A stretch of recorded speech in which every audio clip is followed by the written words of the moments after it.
good when you know it's right. You say it tastes good when you live on the line that feels great now. The night is falling. You say it tastes good when you live on the line that feels great now. The night is falling. You say it tastes good when you live on the line that feels great now. The night is falling. You say it tastes good when you live on the line that feels great now. The night is falling, falling, falling, falling, falling, falling, falling.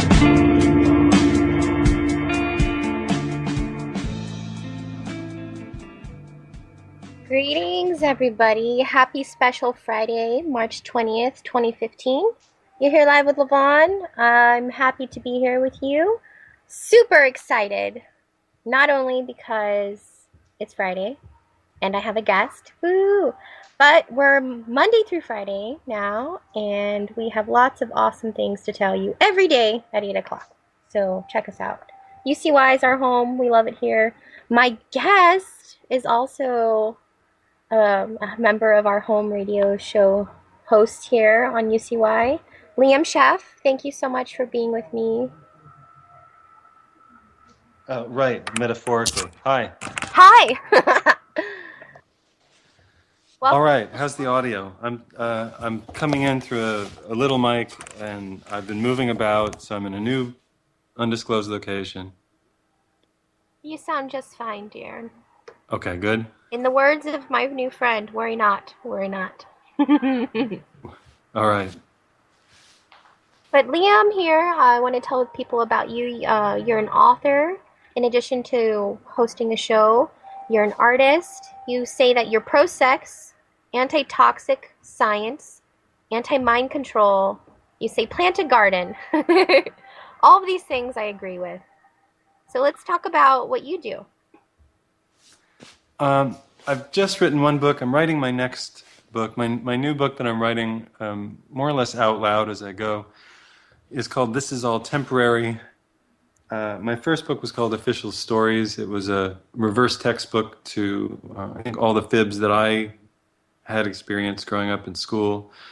There were many, many lies, many fibs, tall tales that we were told in classrooms, from American history to science classes to English classes about Shakespeare. I mean, even Shakespeare is not quite a true story. What else was a big lie that we were taught in school? Oh, things that you wouldn't think about, like plate tectonics is not really true. Big Bang Theory certainly isn't true. Darwinism is not true. It was really more or less an anti-religious philosophy that was used to battle church control, but it's not really a science that you can do math with.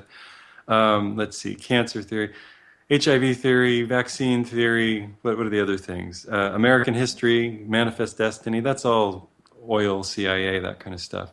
So I wrote that book, and it was, as independently published, books from alternative media journalists go, it was pretty successful. I've been on a lot of shows over the last 3 years, 2.5 years.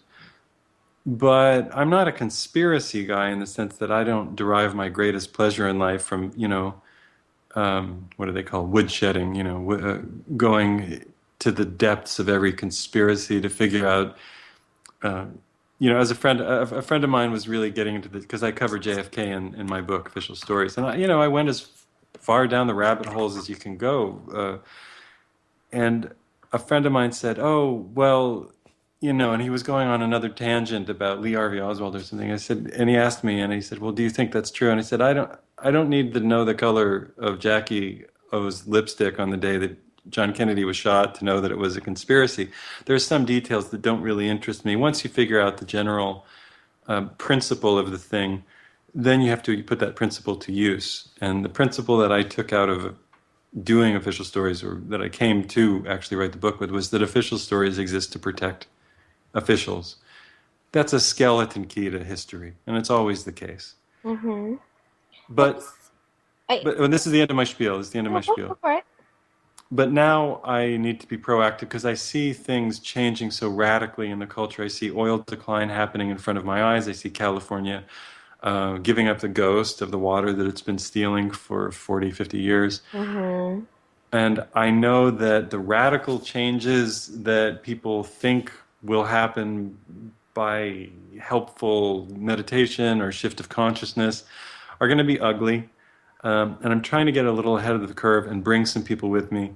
So my message is oil is declining, water is declining, food quality is going to be very scarce and expensive and decline. And the thing that we need to do is figure out where we want to live and grow food. Mm. And if that sounds terribly unpolitical, that's my message. That's also my message. So I'm glad we agree. Food is crucial. I mean, we beyond beyond needing it as fuel in the building blocks of our bodies. Uh, it's nice to have food. It's an enjoyable pleasure that I think a lot of people will miss a great deal if it's not in abundance, and especially with California having issues with water, as you mentioned. Where do you think most of the food comes from, America? Well, it comes from California, so that is definitely something that people should be considering. Buying seeds that are perpetual is a good idea. Investing in aquaponics is a good idea. Learning about it if you have no idea what I just said. Just sustaining in ways that you would otherwise are not conventional. You should start pondering whether or not they apply to you. Right. Um, people will be missing. I think when California's national and really international food syndicate goes offline within the next, we can count this in months, 24, maybe, 36, probably 24. That's 2 years. I don't know how successful any of the growing operations will be in the long Central Valley next year. I remember reading that they were drilling down to 2,000 feet to get wells. I know they've been drilling down to 1,000, but I think they were even drilling down to two. They use these giant diesel pumps to pull water out of these old aquifers. And when you drill down to 2,000 feet, there's a level at which you're not going to get water. It's going to be too compressed and too dense, maybe even too hot. There's an envelope, in which you're going to be able to draw out water. The same way there's an envelope in the earth in which you can draw out oil. Beneath it, it's too hot and it won't form, and above it, it will just escape as gas or tar. So California was in some places flooded, in other places a desert. They pumped out some of the wet areas to make growing area, and they flooded the desert to make a growing area. And now it's reverting to desert, Mm-hmm. which shouldn't surprise anybody. Let's see, the majority of olives, I don't know if artichokes is there, but olives, kiwi, a lot of strawberries, not the majority, but a lot of strawberries, things like broccoli, almonds, the vast majority of almonds. What else grows there? A lot of salad greens, some oranges. Florida and the South also has oranges. And there's some other things. If you look up a list of things that tend to grow only in California, like what will we lose? We'll lose. A great percentage of our crops, believe it or not. Staggering. I don't know exactly. I could pull up a chart for you, but I think I think we grow like 1/3 or 2/3 of the country's food. 1/3. 1/3. There we go. 1/3 of the. One state, 1/3. Outrageous. It is outrageous. How come sooner the thought of localizing food and actually building communities that are sustainable regardless of roads are accessible, fuel is accessible, trucks are accessible. These are things that people should have probably thought about a long time ago. What have we all been doing, Liam? I mean, you wrote the official stories. In your opinion, it's all very calculated, and how did we get here precisely in regards to running out of food and water? Well, it's the book I'm writing right now, and again, the title is "This Is All Temporary," which I think has a ring to it that is true. Whether you're a philosopher, or a religious person, or a scientist, you know that this is all temporary. Yes. Oil, what's different between 1800 and 1900? What's different between the Prussian wars of the 1800s and the War of Europe of 1914? What made it different? Well, the War of Europe of 1914 it still used a lot of horses, But the weapons they were using by the end were these massive things that were made in giant foundries that were powered by oil. Oil was now being used for the process of warfare. It was being used to mobilize Americans in their Model Ts, these very, very, very powerful, reliable uh, internal combustion engine things that would use this refined oil that was coming out of Texas by the millions of barrels. I mean, we were using millions of barrels even at that point. Low millions, but millions. Today, the United States uses something like 19 million barrels of oil per day, not per year, per day. But oil was first discovered, I want to say in Titusville, Pennsylvania. I believe that's right. And they were looking for rock oil or petroleum, Mm. rock oil, literally rock oil from the Latin. And there's that Greek, petros, could be Greek. No, hang me up on it. You'll figure it out later. But petroleum was meant to be rock oil, was meant to be a replacement for for whale oil and things that they were going to burn in lamps. But it was so flexible. You know, they could distill it and make kerosene. They could do all kinds of things with this stuff to heat with, to cook with, to use in place of coal. Coal was being mined already for at least 50 years, probably longer. And coal was very dirty. And it's full of, sulfurs, arsenics, leads, other really poisonous qualities. You can have an explosion in a coal mine because there might be gas leaks, and you can just, be swinging your metal axe, your pick, and hit something and spark and have a fire. You can, have flames down there to see at that level. You get black lung disease, all kinds of miners' diseases, die very young and horrible deaths. So coal digging had been going on, and we use a lot of coal today, but it's a horrible business. It's nothing anybody really ever thought they wanted to get into. I want to grow up and become a coal miner. And I don't know if it was Wordsworth, but one of the English poets coined the term those satanic mills, talking about the business of the early industrial revolution in England. So it's these places of blackened walls and blackened faces and, unhealthy yellowing eyes, liver diseases and all sorts of terrible things.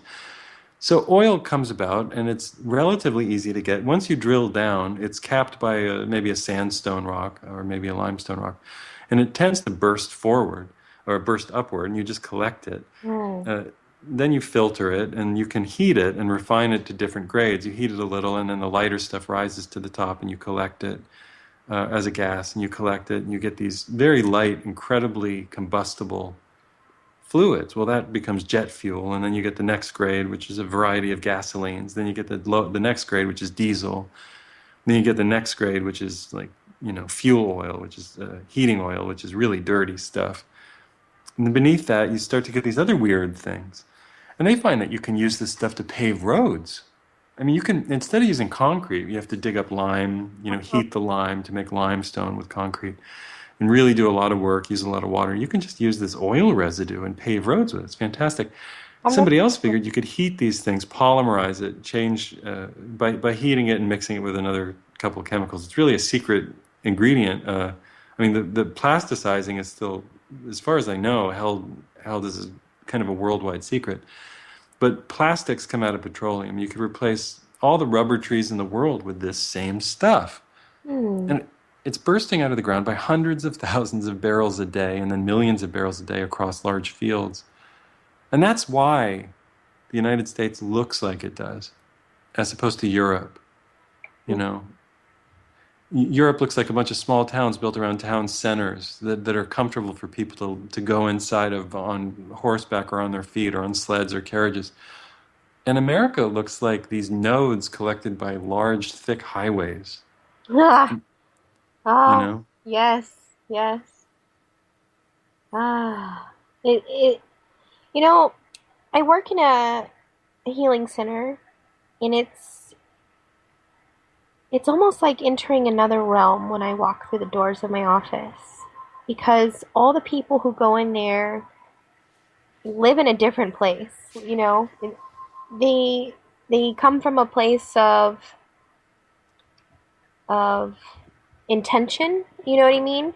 I feel like a lot of us and I used to participate in this type of existence where you just kind of you're a human doing.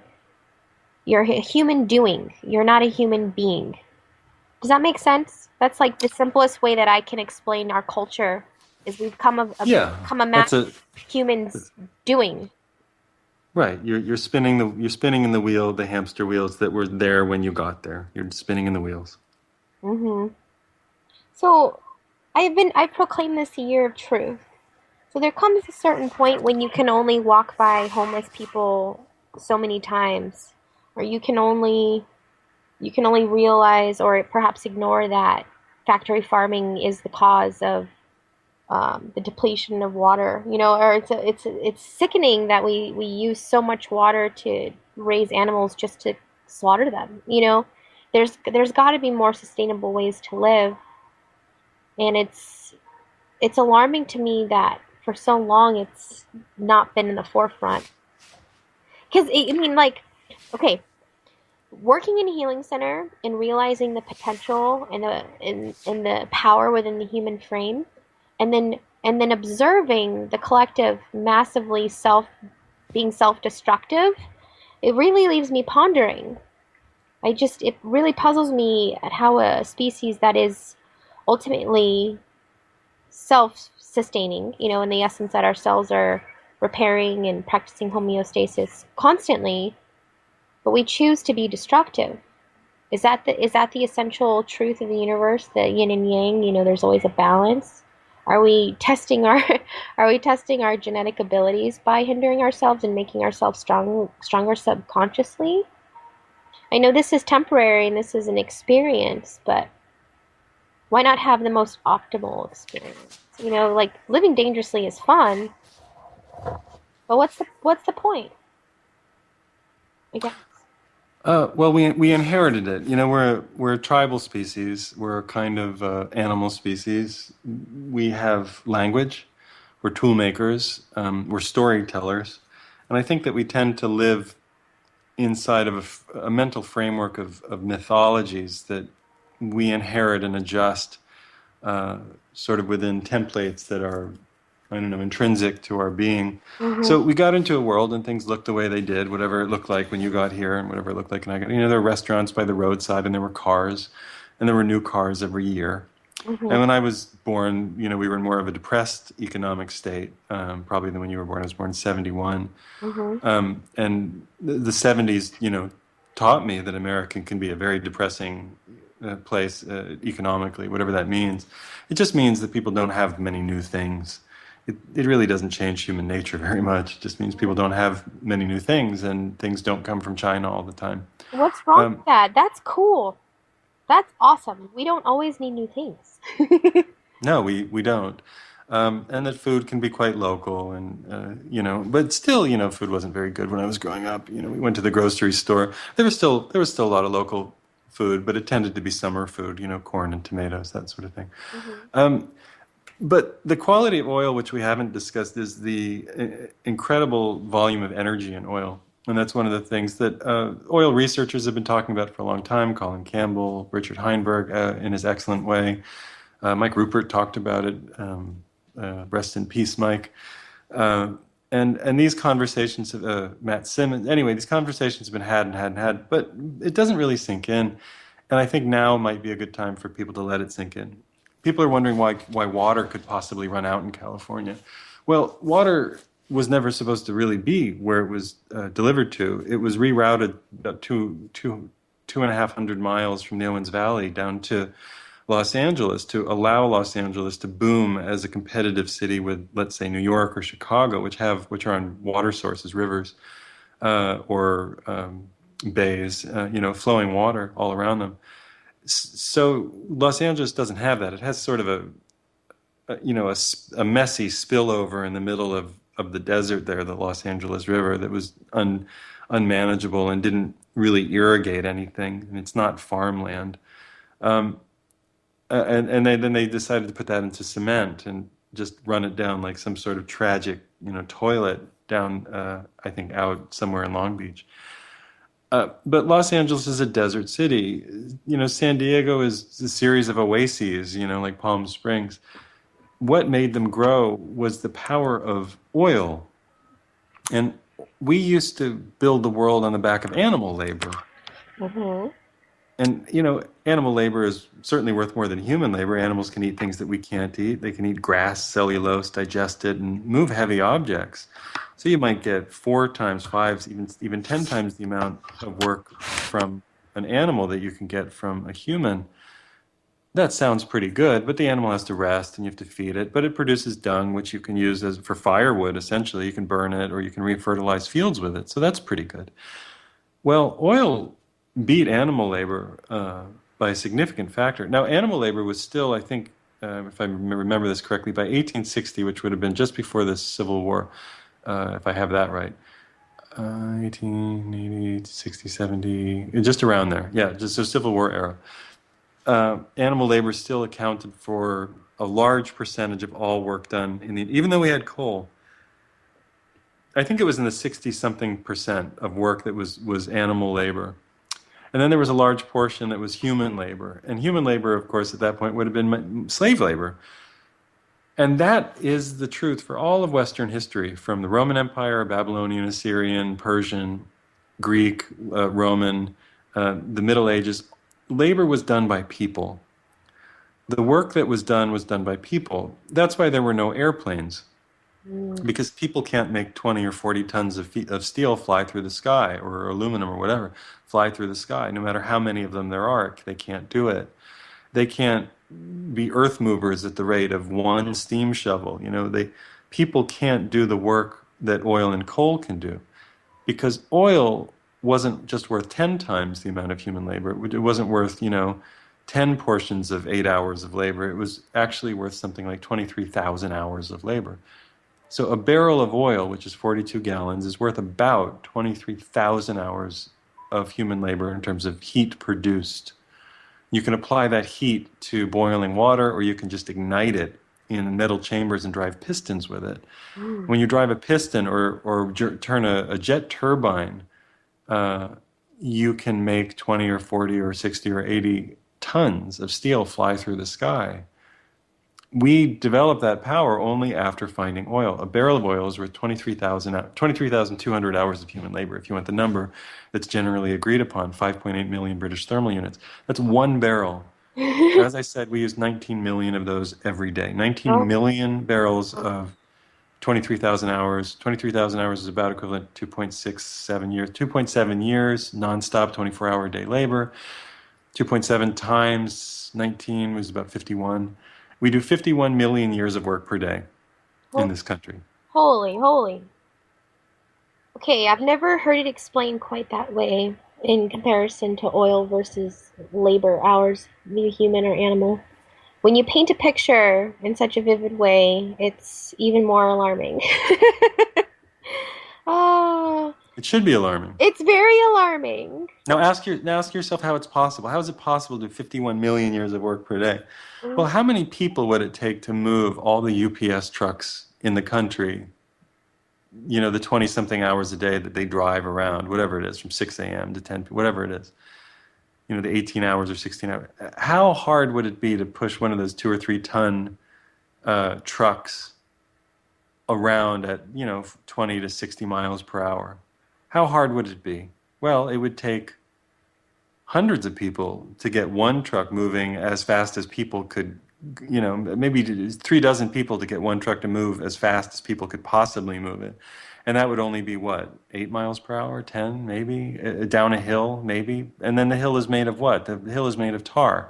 So you have to tar all these roads with oil residue. Well, what about the planes? Well, those just fall out of the sky. Mm-hmm.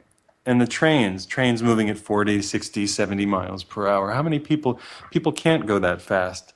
But if you could double a single person and somehow use double speed, you still couldn't get to that speed. Well, you'd have to quadruple or quintuple or octuple a person to get to that kind of speed. So then you're starting to get to real numbers.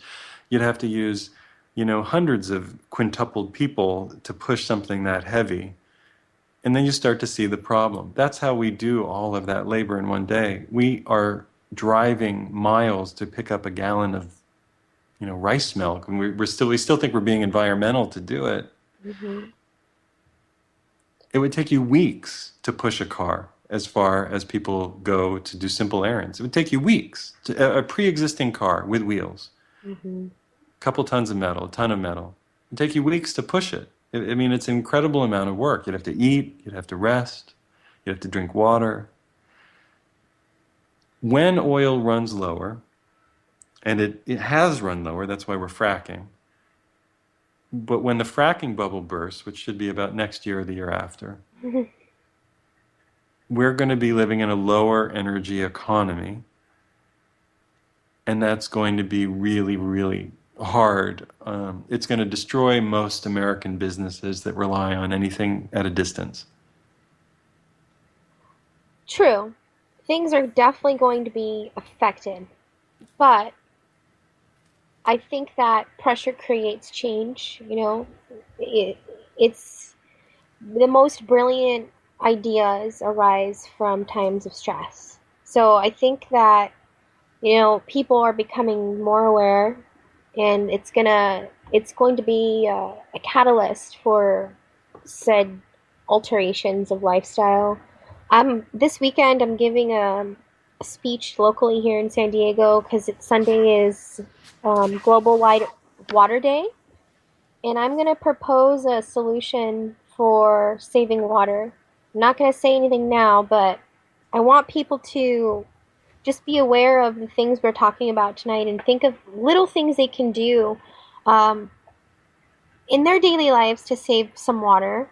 One thing that I've been practicing that I'd like to mention is you can shower in not a whole lot of water. Like if you fill up your bathtub, you can essentially like clean your whole self in like less than a gallon of water. There's a really cool video. I'm sure you can find it online of Dr. Bronner giving himself a bath in a sink. I know that sounds like a weird thing, but he's a cool dude and he was going to tell you an awesome story while he takes a bath in a sink. So I highly recommend that you guys watch that.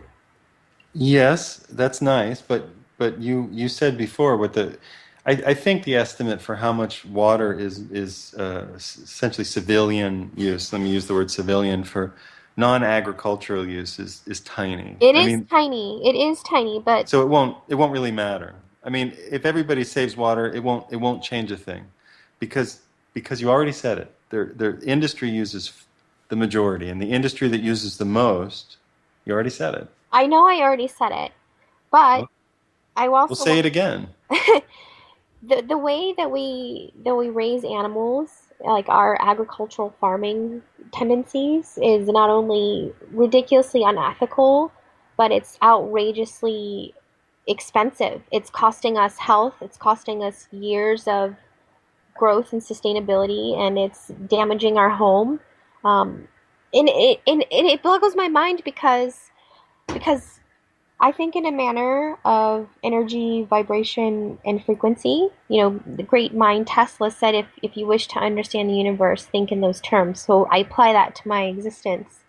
And it's caused me a lot of grief in the sense that I recognize not only the perpetual damage that is being caused by the raising of said animals, but think of the integrity and the experience that these animals endure. Like, they are tortured. From the time they are conceived in a torturous manner. Their No, moms are like, I agree with you. but what is that doing to my body? I agree with you. But Like, this isn't the water. That's not the water issue. Now refocus this for the hardened capitalist who doesn't give a damn about animal welfare. okay, what's the Be, problem? because I hear you. I don't eat beef. I don't eat mammals. I don't eat chickens. I don't like to eat things that bleed so much. But what's the argument for the hardened capitalist who really doesn't? They're just stupid animals. Who cares? I had this conversation years and years ago. I'm 43. I had this conversation when I was about 20, 21 or something. I was traveling and staying at a youth hostel. And then I ended up talking to a guy who was sort of my age now. He's early middle-aged Republican guy. And he was a nice guy. And I said I was a vegetarian. And he said, why? Animal rights? And I said, well, a little, but really it's economics. Hmm. And he was stunned. He said, what do you mean economics? I said, well, it takes about 2,000 gallons of water. You have to put through a cow. It puts its nitrogen-rich feces everywhere, destroys water systems, destroys fisheries. There's a dead zone. This is 20 years ago, by the way. There's Right. a dead zone at the bottom of of the Gulf of Mexico, which is properly called the Gulf of Texas, so people don't think that it's not connected to our country, which is just idiotic. It's the Gulf of Louisiana, Florida, and all of Texas, so it's really our Gulf too. I'm not trying to take it away from Mexico, but people don't think that it affects us. Right. It's like calling it the Gulf of Spain. Mm. Um, and I said it takes 2,000 gallons of water, probably more, that you have to put through an animal to get it to produce 1 pound of edible beef. You would then have to put 20 pounds of grain or soy through an animal that doesn't eat grain or soy. You certainly have to put 20 pounds of feed through it to get 1 edible pound of beef. That's a loss of, I don't know, 19 to 1, I guess, or something like that. 20 to 1. Yeah, 20 to 1. Sorry. It's a loss of 19.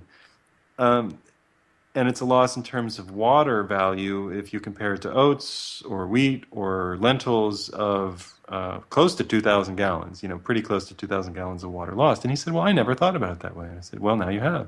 Mm. That argument in a state that is going to be losing individual rights to water very quickly.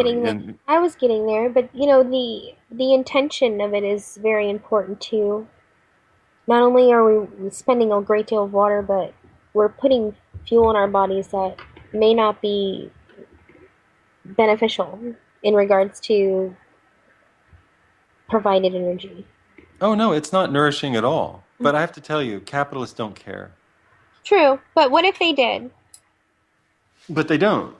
I mean, capitalists don't care. I mean, capitalists don't care what they. That's why there's such a thing as Fruit Loops with fake vitamins sprayed into them. I know you care. I care. That's why I don't eat it.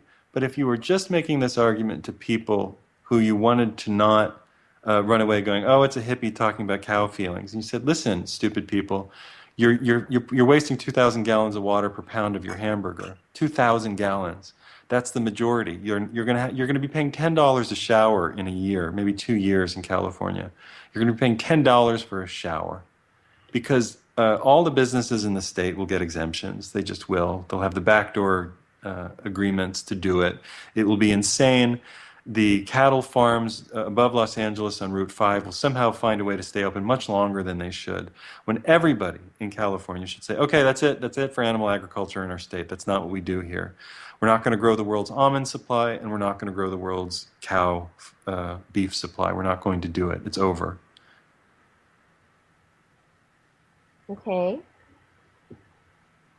I mean, if you want to motivate people to be activists for the water issue, give them the right ammunition. The ammunition is that animal feedlots have to leave California.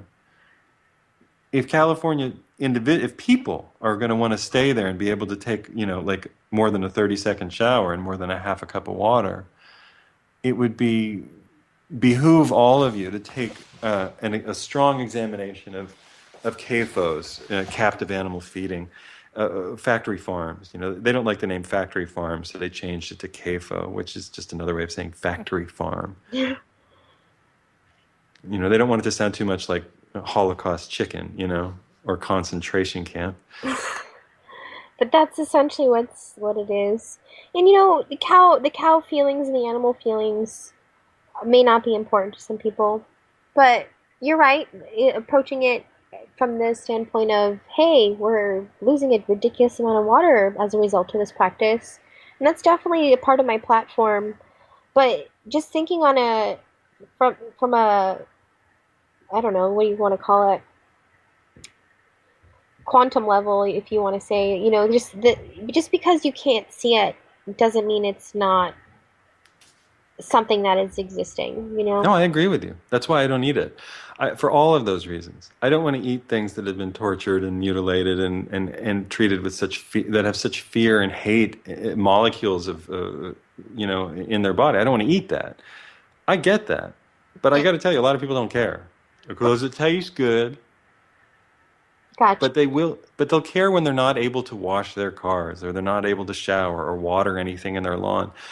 So if everybody in Southern California who wanted to stay there, decided to stay there, wanted to grow local food forests, and you could grow local food forests of figs, of avocados, probably sunflowers, artichokes. There are a number of things that will grow in the state without, totally emptying the water table. You might have to shut down a golf course or two. But the golf courses aren't as big a problem as a single factory farm. True. Again, 2,000 gallons of water or thereabouts per cow. The estimates range from 1,600 to 2,500, so I'm saying 2,000. 2,000 gallons of water per pound of edible beef per cow. An animal that drinks 30 something, I might get this wrong, 30 something gallons of water per day, whereas a human being will drink less than a gallon. If I get that figure wrong, somebody can write in. That produces flatulence, effluents, and nitrogenous waste that poisons all water systems, that kills all the fisheries. I know people don't care about this for a moment, but think past a moment. I do like to think past moments. I like to. Oh, you do? To No, be no, no. You're way out. You're way beyond the norm. I mean, you think about all of it. We've talked, by the We way, have, for the audience. I've yeah, talked yeah. with. We have conversations. We're friends. We have friends in the real world of the interwebs. No, no. You're a deep thinker. You're way past the median. So I know that you feel these things, but I also think that you're going to be approaching, people who believe in sort of cowboy Americana, and the only way I found is to give them numbers. hmm Like, okay, fine, don't eat lower on the food chain. I'm not even saying be a vegan. Eat grasshoppers, eat rabbits, eat whatever you want, but eat low on the food chain. What boggles me is, and I want you to help me answer this question the best way you can because it's going to be a little intense. And I think the Industrial Revolution is one of the contributing factors to our disassociation with nature and disassociation with self as a result of that. Like, when did we stop living with the land and being this tribal, societal community type of people, like working together and living communal in communities, like real sustaining communities? Like, when did we become when did we become capitalist and uh, what's the word I'm looking for, conglomerates? What in what regard could you contribute to that? Um, okay. You ready for me to roll it? I told you, man. I told you Okay. came with a warning. All right. And go. Well, as far as anybody knows and can prove, we were, and this is in the upcoming book called This Is All Temporary. And yes, I'm available to speak at your college or Key Club or Elks Club or whatever. And my message is this: oil runs low. Coal will eventually run low, and before coal runs low, we'll use as much as we can and poison as much as we can with it. It's really poisonous stuff. And don't worry, I'm not talking about global carbon emissions. I'm talking about arsenic, lead, mercury, cyanide. I'm not talking about the undangerous CO2 molecule. I'm talking about stuff that'll kill us quickly. So don't get me wrong. We're going to, the human species will burn as much of this stuff as they can because we're short-sighted creatures. When did we stop living tribally? Oh, yeah. So that's in the current book. If you want to support my work, you can buy Official Stories. It's a really fun book. It's there on Amazon. And my book about love and romance, really semi-autobiographical book, which maybe we'll have a moment to get into, is called The Truth About Love. So if you like this work, I'm going to give my big spiel now. And if you like the work, please support my work by buying one of my books. I mean it. This stuff shouldn't be free. We do work in the independent media. We research all the time. I do. Lavonne does. We do this work constantly. So if you like what you're hearing, if it's giving you anything, please go buy one of my books. If you like it, give an honest review. That's all I ask. I do, after your spiel, which I know is going to be amazing. Oh. I do want to talk about The Truth About Love. I do. I want to finish the show with that, okay? Yeah, no problem. But first, I'm going to let you have the floor. No, I think the truth is you're very, very cute. And of course, when I visit San Diego, we'll go out for steak and eggs. Steak and eggs. And a milkshake. Ah. I go to Chipotle a lot because when I'm traveling. I ate Chipotle today, man. Right, because they have black beans, pinto beans, brown rice. How can I argue? And it's organic, or at least they say it. Red sauce is on point. I seriously eat like a gallon of that stuff when I go. Like, just give me a gallon. Just give me a gallon. Let's not waste time. Just give me a gallon. Give me a gallon of that, please. Yes, thank you. Yeah, how much is that? $675? Yeah. But when I go there, next to it, they often have these things called Steak and Shake, and I had no idea what this place was. It's a fake 50s diner where you actually get like meat and milk, and I don't know what's I find nothing more upsetting in just at a gut level in my stomach now than thinking of like a big piece of bloody flesh and then a milkshake. I think, what isn't that wrong? I mean, you've killed the animal, you've taken its milk, and now you're going to mix. All right, it's enough. It's it's just something wrong with it. It's something wrong. I understand where you're coming from. I do. So go buy a book. Please go buy a book. This work should not be free. Go buy a book. You'll like it. You'll laugh. There are two books for sale, Truth About Love and Official Stories. They're both really interesting, and people like them generally, and they're a And lot of you fun. have a lot of awesome facts stored in your brain to use to intrigue another like-minded individual. There you are. Because people like us have a hard time being in this society in regards to romance. Oh yeah. So if I could find an intellectual liberal penis, that would be awesome. Again, when I come to visit, we're going out for Chipotle and sauce. Okay. So, Go. the human being is a tribal animal. That's what we do. We're not nuclear. We don't live in little pods and move into houses together and then plug in Netflix. That's not what we did for 200,000 years or 6 million years or however long you think humans have been around.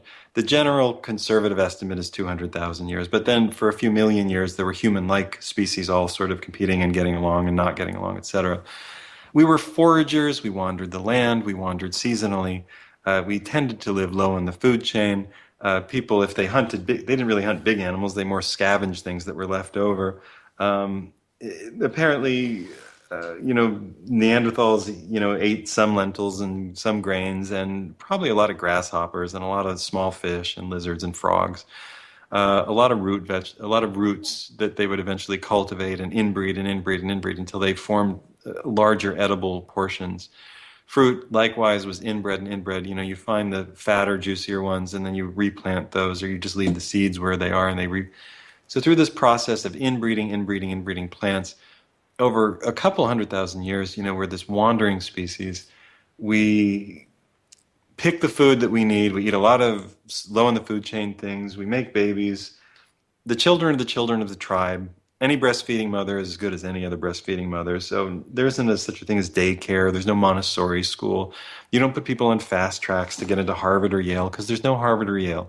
You become an adult when you're able to get pregnant or get somebody pregnant, and you go through a coming of age ritual. At which point you're probably traded with another tribe, not violently, but you're given, so you're not inbreeding in your own tribe. In this way, life proceeded for a couple 100,000 years.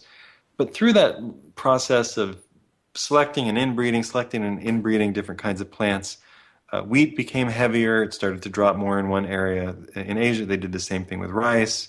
Corn was inbred from a kind of flinty grass into this robust, juicy, almost fruit-like grain. And so it went around the world. Everybody found their local kind of edible thing. And by selecting and inbreeding, God or nature or goddess made the thing burst forward in an unexpected way, which really I think takes Darwinism to task in saying that accidental, slight, and successive changes are the way that things happen. Really, a little bit of selective inbreeding and things go crazy and exhibit characteristics you never would guess that were there, which is really interesting. Not to overuse that word. Then agriculture started to happen because we had all these inbred animals and inbred plants. Herding culture developed around animals, driving animals across areas. Herding culture relied much more on animals. Farming culture relied on plants. Farming culture stayed in one place. Herding culture continued to wander and forage. Herding culture became more warlike, very punitive. If you're driving animals and then milking them and killing them and then breeding them and killing them, you have a violent edge in your culture. And you're probably come into conflict with cultures that you encounter. Also, if you have a more punitive culture, because if anything happens to your animals, you're entirely out of luck. Whereas if anything happens to one part of your crop, you probably have reserve crop from last year. It's serious, but it's not as serious. So the herding culture, which was the Achaean culture, the Aryan culture that invaded India, the Hebrew culture that was more or less sucked into and then transmogrified a little bit the Western Mediterranean cultures. These cultures had flinty, hard mountain gods. They had more or less killed the goddess in their cultures. The Jewish culture definitely killed its goddess, Asherah. The Aryan and Achaean cultures probably did that too in India and Greece. Um, we went from being a wandering tribal, I would say more egalitarian, equally distributed, non-ownership, um, probably many sexual partners through life without any concept of lifelong marriage or infidelity or cheating the way that we think about it. A more loose romantic ethos to a culture in which women were owned and property in the herding cultures, absolute property of the man, the same way the animals were, the women were, the children were too, in which everything was passed on to the adult male child, the first adult male child, unless he was incapacitated, in which it went to the next one. And you only really got women leaders in even the ancien regime, the ancient regime of Europe, which was long 19th century, maybe late 1700s to early 1900s. You only got women rulers like Catherine the Great when all the other male heirs were either dead or so feeble-bodied or minded that they couldn't be considered right for the job. So it was a male-dominated, but not just men, but men who were children of power, who themselves were willing to embrace this sort of abuse of other people. That's where we come from. Mm-hmm. Then we added oil to the mix. Mm-hmm. And oil drove forward that capacity to drive people and drive animals and make slaves of people, to drive economies forward on the back of slave labor with that 19 million, with that 23,200 hours of human labor per barrel. Sorry. At that point, skyscrapers went to the roof of, the ceiling of the sky, and subways went underneath, and the world took off in the 20th century. And that's what we think the world is. But Right. it's a myth. It's a moment. That's it. That's not what's in my heart. Like, Nope. I look around, that's foreign to me. This world that we've built, that's not what is true. And I realize though, as an intellectual being, whatever the hell I am, Hmm. um, that it's not my job to tell anyone how to live their life.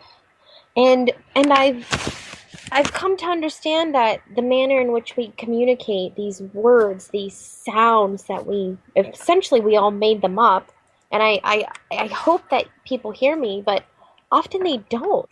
Not only have we lost our quote unquote humanity or whatever it's supposed to be, our I'll call it tribalism, tribe. We've lost our tribal abilities, but like you said, we've perpetuated it, but only because we don't know. But how did I become to know that that's not real? I think everybody comes to know a different way, but for me, I realized that the silence speaks the loudest. Like, I like to do the opposite of whatever everyone else is doing. Like, I like to observe things in a very objective, whole manner and go, what happens if I do the opposite?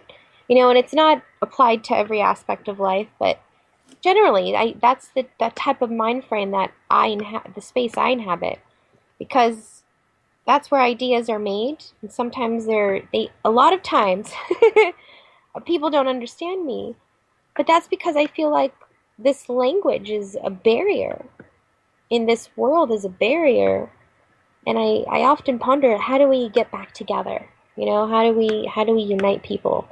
One way I think is with breasts, and we'll get into that in a little bit. But the other way is I think with sound. So it would be really cool if we could all just learn different types of sounds to tell each other. Words. These words are really messing a lot of things up, I think. Let's get back to hieroglyphics. Are you down? It's a tough language. I didn't study it in school. We can make up our own. Mm. I'm actually working on it. It's a language I call 123 apple tree. Oh yeah, you told me I've about told that. you about this. It stimulates left and right brain simultaneously, and there are no sounds. There are only pictures and math It's a combination of it's awesome. I'm gonna start sharing it with people soon so they get it. Because I think if we could learn how to communicate what's in our heart to each other, maybe things could change. Well, what's in my heart is that you're a wonderful host and a delightful person, and uh, and I think I'm the the change that I would like to propose and be an advocate for is food forests. Yes. Yes. That's really it. Yes. I Yes. really want people to stop thinking that food comes from somewhere else far away. Yes. Connect to your food. It becomes you. Be involved and inspired by what you are becoming. It's such a beautiful notion. Like in my fridge right now, okay, let me tell you what I'm about to eat. I have red cabbage, like sauteed with garlic and ginger, okay? And then I've got some really yummy little rice noodles. And then I'm gonna put it together with some onions and some yummy garlic and green onions. I'm gonna make like a super yummy noodle dish, and it's gonna be amazing. I'm super excited about it. And that to me is like one of the food. It's the best time of day, and I get sadly, oh Liam, tortured. Okay, I'm an organic gardener. Okay, like I have a seed bank. I plant. I'm one of the organizers for March Against Monsanto. Um, you know what I mean? Like I donate seeds to communities all over the city. My food's growing all over San Diego right now. It's literally like I'm building a food forest. I'm doing it. When you come to visit me, I'll take you to all the places. Yeah, that's immensely important. I mean, the idea. Okay, the sort of happy, well-intentioned liberals and conservatives that I know will go to the Whole Foods and will buy things that have a label on them, non-GMO or organic, something like that. Cool. God knows where it's from. I mean, it's from China and different parts of Asia and sometimes India, sometimes Africa, sometimes mostly the continental United States. But still, these 50 states, this giant 3,500 whatever mile it is across landmass, something like that, is too big to consider it a food forest for your neighborhood. The only way that that works is if you're using that 23,200 hours of labor per barrel to make 18 wheelers drive your food across the country for you. A food forest is something that you can start to build in your neighborhood. Exactly. You find, you go to meetup.com or you go do a web search in your local area, not the whole internet, but you put your town first and look up permaculture. Meetup.com has permaculture groups. Probably in every major city will now have a permaculture group, and all states will have a permaculture group. I'm gonna definitely. My hometown has started its own little permaculture group. People all over Lemon Grove, a little town within San Diego, are growing food, and we've It's got essential. there's farm animals, and we just started our own farmers market here 3 weeks ago. Amazing! People being people and doing awesome stuff. It's happening. It's happening. Yeah, and this is it. It's not that anybody's going to do it for you and you're going to buy it. This is the difference between, I think, the old buy or buy the change you want to be in the world. Buy organic, vote with your dollars. That's irrelevant. It's Cool. passé. Let me tell you that capitalism pretends to care about activism, but it doesn't give a damn about activism. Capitalism and activism have nothing to do with each other. You can't buy your way out of this. Exactly. Exactly. I like to say that I'm growing my money, I'm growing my health. I call it the secret wealth formula. It's where you take non-GMO speed. I'm so excited. I'm twisting my words. You take non-GMO seeds, open space and water, and you add it with motivated people, sunshine and time, and it equals well-functioning people, a sense of community, higher nutrition, and a more sustainable way of living. And that's truly it, you guys. Like when I sleep at night, you want to know what I dream about? Literally, I live in this world that is what I talk about. Like we do coexist, and people are hunting not animals, but opportunities to evolve and expand their minds. And people people encourage one another to be their optimal beings because when you feed yourself optimal fuel, you literally become the best you. And then what are you capable of? Now imagine a place where we don't have to spend our days at a job doing something that you have to do just to survive. Like instead you can spend your time doing what is in your heart. Like whatever it is you want to do. You want to paint a picture? You want to lay in a hammock? You want to jerk it all day? Cool. Do it. Like I After don't you participate in, of course, maintaining the food forest, which exactly once established takes very, very little work. But exactly like hey, let's all grow some food. Okay, we need food and we need space. Those are essentials. Food, okay. The essentials to life are literally food, oxygen, water, nerve, and pulse. If you give yourself oxygen and water, you'll have nerve impulse, and then you can work on cleaning the air by providing yourself food. right, and this is really it. I mean, if people are listening, saying, "Well, what's the solution?" We're telling you the solution is that you have to get involved in your neighborhood in growing food. Yeah. You have to know where your water comes from. If you live in Phoenix, you have to move. If you live in Las Vegas, you probably have to move. I mean, these places won't. Los Angeles and a lot of Los Angeles and San Diego also won't support the populations that they now have because so much of the water is stolen. But they will support populations. These were inhabited before they started stealing water, and they will be inhabited after they start stealing water. If you look to technology, desalination plants, and you decide that you can fund this with, futuristic sounding nuclear power plants, you will destroy everything around you, and it will happen quickly. You cannot start drinking the ocean and expect that technology can fix a problem that technology caused. It's not going to work. People are going to try to put money into selling people this idea of desalinating the ocean, and somebody will get it off the ground. It's It's toxic. It's going to be a disaster. It's very, very expensive in terms of energy. In terms of coal and oil, you have to put a lot of electricity through water, separate, and a mineral base that then becomes incredibly toxic at a concentrated level. And where are you going to put that? yeah, it's we don't need to be involved in that process of nature. We're overcomplicating things. We're too much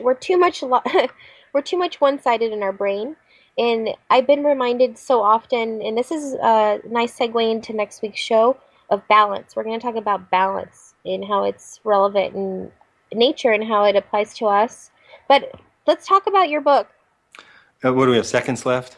No, we have a couple minutes.